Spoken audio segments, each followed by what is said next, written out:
नमस्ते दोस्तों, ड्रामा की दुनिया में आपका स्वागत है। तो आज हम क्वीन ऑफ टीयर्स के पार्ट 3 के बारे में डिस्कस करेंगे।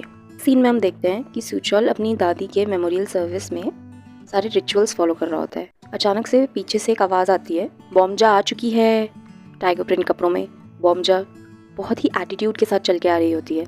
सब लोग शॉक्ड होकर बॉम्जा को देखते हैं। बॉम्जा आती है और मेमोरियल सर्विस में जो उसकी मम्मी के लिए वाइन रखी होती है वो वाइन पी लेती है। बॉम्जा अपनी मम्मी की पोर्ट्रेट को देख के कहती है, मम्मी मैं जेल में बंद थी। पापा ने अपनी इकलौती बेटी को जेल में इसलिए बंद किया क्योंकि मैंने उनकी गर्लफ्रेंड के बाल खींचे और उसे किक किया। उसके पापा उसे रोकते हैं तो बॉम्जा कहती है, पर ये सच है ना? आप इस औरत के पीछे पागल हो। आप एक ऐसी औरत से प्यार करते हो जिसने आपकी वाइफ को तो मारा ही मारा बल्कि आपकी इकलौती बेटी को जेल में भिजवा दिया। आप एक हार्टलेस आदमी हो। हेन का पापा बॉम्जन आता है, बॉम्जा को कहता है, बॉम्जा ये मम्मी की मेमोरियल सर्विस है, इन बातों को हम बाद में भी कर सकते हैं, ठीक है? बॉम्जा गुस्से से उसका हाथ झटकती है और कहती है, तुम पापा से कोई अलग नहीं हो। तुम भूल गए इस औरत की वजह से हमारी मम्मी की मौत हुई थी। बॉम्जन कहता है, मम्मी हार्ट अटैक से मरी थी। बॉम्जा कहती है, एग्जैक्टली। तुम्हें क्यों लगता है कि उन्हें हार्ट अटैक क्यों हुआ था? उनका हार्ट रुक गया था क्योंकि वो इतने गुस्से में थी मोसोली को देखकर। तुम इस औरत को दिन रात अपनी आंखों के सामने कैसे बर्दाश्त कर सकते हो? क्या तुम अपसेट नहीं हो? फिर अपनी मम्मी की तरफ देख के कहती है, मम्मी आपने ये कैसा बेटा पैदा किया है? उसे ये तक नहीं पता कि आपको स्टेक्स इतने पसंद थे। आपका फेवरेट फूड तक इन लोगों ने प्रिपेयर नहीं किया।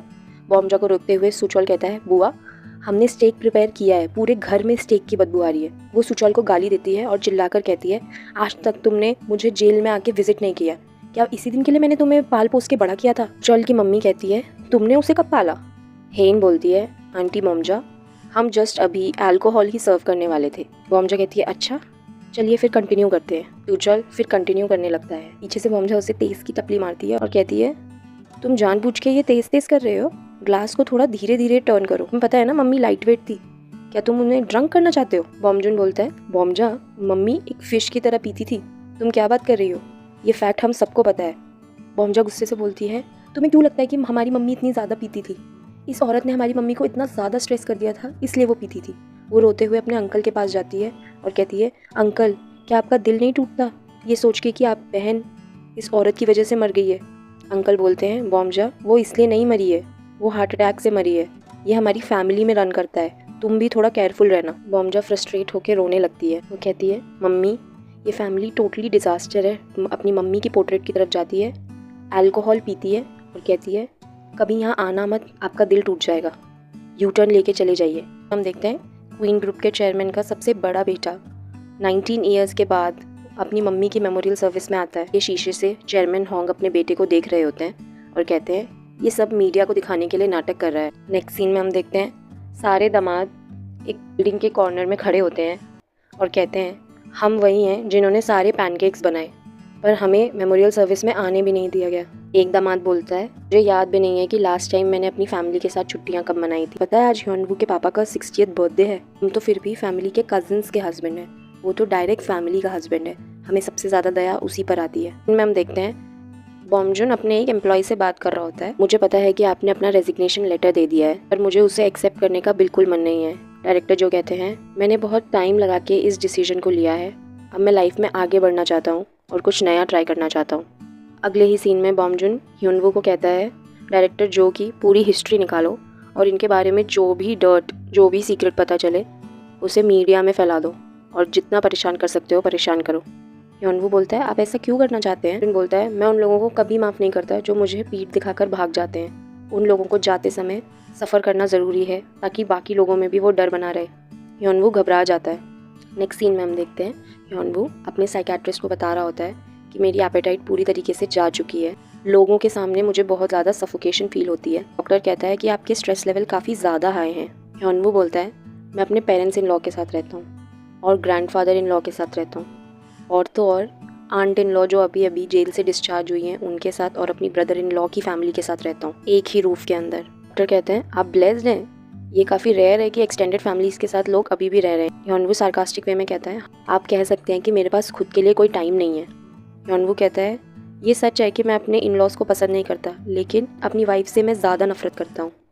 डॉक्टर पूछता है, ऐसा क्यों? वो कहता है, उसे मेरी कोई फिक्र नहीं है, उसे कोई फ़र्क नहीं पड़ता कि उसकी फैमिली मुझे कैसे ट्रीट करती है। मैंने सिर्फ उसके लिए इस फैमिली में शादी की और 3 साल तक ऐसा ट्रीटमेंट बर्दाश्त किया। जब हमारी शादी नहीं हुई थी तो उसने मुझसे कहा था कि मैं उस पर विश्वास कर सकता हूँ, मुझे सिर्फ उसकी ज़रूरत है, मुझे कभी रोने नहीं देगी। मैं एक बेवकूफ़ था जो उसकी बातों में आ गया। डॉक्टर ह्योनवू को कहता है, मैं तुम्हें काफ़ी स्ट्रॉन्ग मेडिसिन प्रिस्क्राइब करूँगा ताकि तुम्हारे स्ट्रेस लेवल और एंजाइटी कम हो। और ये कह के वो एक दूसरे को गुड बाय कर देते हैं। नेक्स्ट सीन में हम देखते हैं सेक्रेटरी ग्रेस किसी क्लाइंट से बात कर रही होती हैं। लिफ्ट से हेन आती है। ग्रेस हेन से स्वीट टॉक करने की कोशिश करती है, लेकिन हेन उसे इग्नोर करके चली जाती है। नेक्स्ट सीन में ग्रेस ह्योनवू के ऑफिस में बैठ के चाय पी रही होती है। ह्योनवू पूछता है, किस बारे में बात करनी है आपको? ग्रेस कुछ रैंडम स्टोरी बता के ह्योनवू को प्रोवोक करने की कोशिश करती है। वो कहती है, आपको पता है हेन ने शादी से पहले एक विल साइन की थी। आपने सोचा होगा कि प्रीनप्शुअल एग्रीमेंट ही है। ओहो, मैं विश्वास ही नहीं कर सकती कि उसने आपको बताया ही नहीं। बिल्कुल हार्टलेस है वो। कहा गया था कि अगर उसे कुछ भी होगा तो उसकी सारी प्रॉपर्टी क्वींस को चली जाएगी, आपको कुछ नहीं मिलेगा। मिस होंग को कोई हस्बैंड थोड़ी चाहिए था, उनको अपनी फैमिली रजिस्टर में ऐड करने के लिए एक स्लेव चाहिए था। ऐसा कह के ग्रेस ह्योनवू को प्रोवोक करके वहाँ से चली जाती है। एक सीन में हम देखते हैं हेन को एक कॉल आता है जिसमें उसे अर्जेंटली जाने को कहा गया होता है कि लिफ्ट के बाहर हेन और ह्योनवू एक दूसरे से मिलते हैं। हेन कहती है, मैं कब से तुम्हें कॉल कर रही हूँ, तुम फ़ोन क्यों नहीं उठा रहे हो? हमें कहीं अर्जेंटली निकलना है, चलो। ह्योनवू कहता है, मैं नहीं जा रहा हूँ। हेन कहती है, मैंने अभी तक तुम्हें बताया भी नहीं कि हमें कहाँ जाना है। ह्योनवू कहता है, ये सब मैटर नहीं करता, मैं तुम्हारे साथ कहीं भी जाने के लिए रेडी नहीं हूँ, और गुस्से से चला जाता है। सीन में हम देखते हैं ह्योनवू अपने घर योंगडोरी जा रहा होता है। ह्योनवू के मम्मी पापा का इंट्रोडक्शन होता है जिसमें दिखाया जाता है कि कैसे ह्योनवू का पापा सबके साथ अच्छा बिहेव करने की कोशिश करता है ताकि लोकल इलेक्शंस में उसको वोट मिले। नेक्स्ट सीन में हम देखते हैं कि ह्योनवू अपनी माँ के बने हुए खाने को बहुत चाव से खा रहा होता है। ह्योनवू की पूरी फैमिली एक साथ बैठी होती है और ह्योनवू उनको रिवील करता है कि वो हेन से डिवोर्स लेने की सोच रहा है।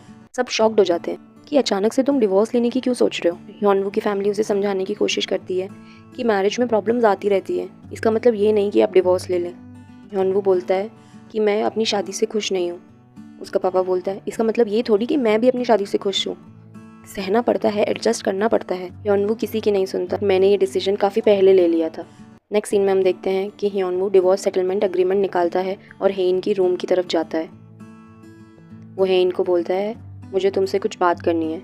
हेन उसे बोलती है, मुझे भी तुम्हें कुछ बताना है, पहले मैं बताती हूँ। हेन कहती है, मैं मर रही हूँ, मेरे पास सिर्फ 3 महीने हैं। ह्योनवू शॉक्ड हो जाता है और कहता है, क्या बोल रही हो? हेन कहती है, मैंने बोला था ना कि हमें कहीं जाना है, हॉस्पिटल जाना था। डॉक्टर ने बोला कि मुझे एक बीमारी है और मैं 3 महीने में मर जाऊंगी। हेन बोलती है, अब तुम बताओ कि तुम्हें क्या बोलना था। ह्योनवू डिवोर्स पेपर अपने हाथ के पीछे छुपाता है और कहता है, हेन, मैं तुम्हें सॉरी बोलने आया था, मैंने जैसा भी तुम्हारे साथ बिहेव किया मैं उसके लिए माफ़ी मांगना चाहता था। ह्योनवू उसे गले लगा के बोलता है, बेवकूफ़ लड़की, तुम्हें पता भी नहीं है कि मैं तुम्हारी कितनी चिंता करता हूँ, मैं तुमसे प्यार करता हूँ। हेन ब्लॉग में हमें हेन और ह्योनवू की शादी सेरेमनी के बारे में दिखाते हैं। वो दोनों बहुत खुश होते हैं। कैमरामैन ह्योनवू को है कि प्लीज़ अपने आप से कुछ कहिए आज से 10 साल बाद जब आप ये वीडियो देख रहे होंगे। वो कहता है, ह्योनवू फ्रॉम फ्यूचर, कैसे हो तुम?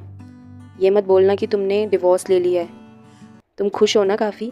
क्या तुम्हारे पास बच्चे हैं, 1 या 2? मुझे विश्वास है कि तुम्हें अभी भी याद होगा कि तुम उसे कितना प्यार करते हो इस दिन तक।